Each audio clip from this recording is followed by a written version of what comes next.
Assalamualaikum warahmatullahi wabarakatuh. Perkenalkan, nama saya Fernando Bahari dari jurusan S1 PJJ Manajemen. Di sini saya akan membahas terkait penerapan manajemen risiko bagi perusahaan asuransi. Di pendahuluan, manajemen risiko adalah proses identifikasi penilaian, pengelolaan risiko dan yang mungkin mempengaruhi perusahaan. Tujuan manajemen risiko dalam perusahaan asuransi yang pertama mengurangi potensi kerugian finansial, yang kedua meningkatkan pengambilan keputusan strategis, yang ketiga menjamin keberlanjutan perusahaan dalam menghadapi ketidakpastian. Pentingnya manajemen risiko dalam asuransi adalah karena perusahaan asuransi beroperasi di pasar yang dinamis dan penuh ketidakpastian. Manajemen risiko yang sangat baik itu sangat penting.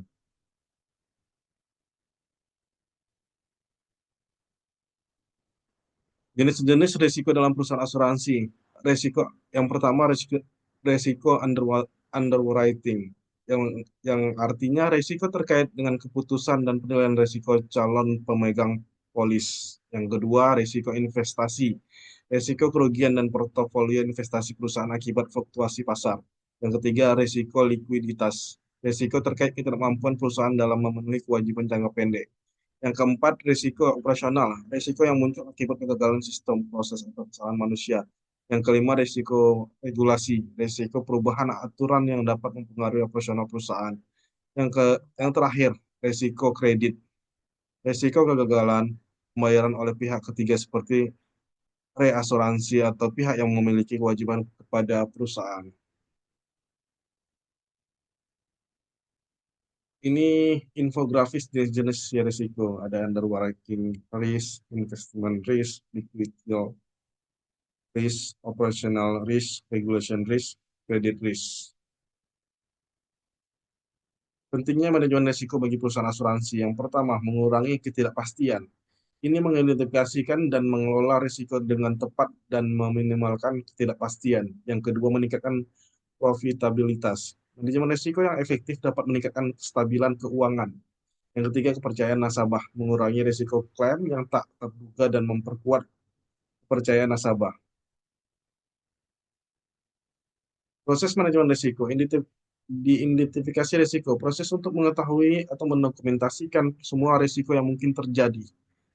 Yang kedua, penilaian risiko, menilai dampak dan profitabilitas dari setiap risiko. Yang ketiga, pengendalian risiko, merancang strategi untuk mengurangi atau menghindari risiko. Yang terakhir, pemantauan dan evaluasi, yaitu memantau kinerja dan mengevaluasi efektivitas pengendalian risiko yang telah diterapkan.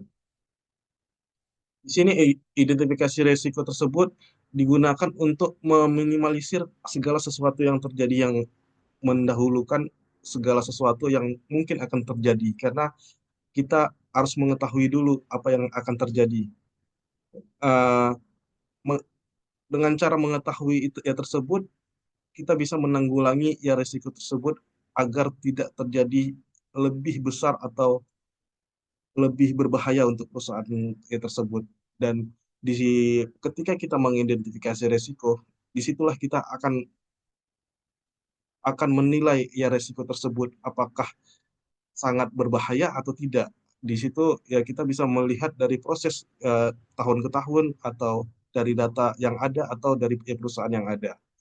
Selanjutnya, diagram langkah-langkah manajemen risiko. Di sini bisa dilihat terkait risk identification, risk assessment, risk control, mastering, control monitoring, dan evaluasi, sama risk control. Identifikasi risiko, sumber risiko internal, kesalahan dalam proses operasional, kesalahan manajerial, dan masalah keuangan. Yang kedua, sumber risiko eksternal, perubahan regulasi, bencana alam, dan ketidakstabilan pasar. Yang ketiga, metode identifikasi, analisis histori data klaim, diskusi dengan berbagai departemen, atau yang terakhir, penggunaan perangkat lunak analisis risiko. Penilaian ya risiko. Penilaian ya risiko terdiri dari beberapa, seperti penilaian kualitatif. Menilai ya risiko berdasarkan dampak dan profitabilitas secara subjektif. Yang kedua, penilaian kuantitatif. Menggunakan angka dan data untuk menghitung dampak dan kemungkinan risiko seperti analisis statistik. Yang ketiga, penggunaan matrik risiko. Menyusun risiko dalam matrik berdasarkan profitabilitas dan dampaknya.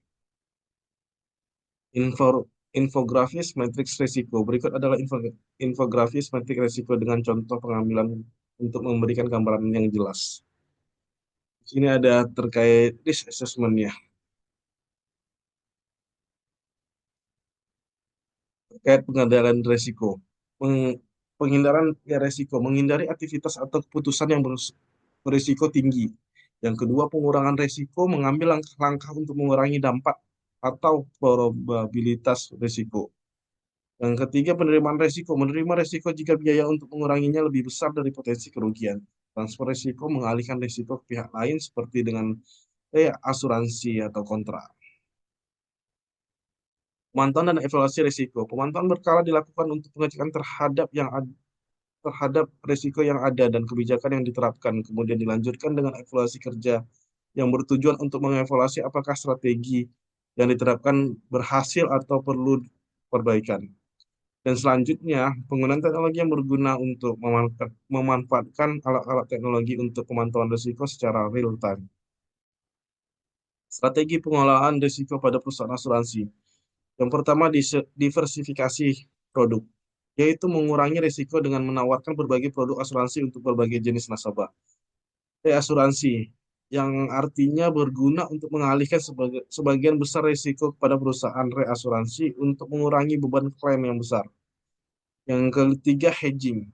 Menggunakan instrumen keuangan untuk melindungi perusahaan dari risiko pasar seperti fluktuasi nilai tukar dan semacamnya. Yang keempat, penyusunan cadangan. Menyediakan dana cadangan yang cukup untuk membayar klaim.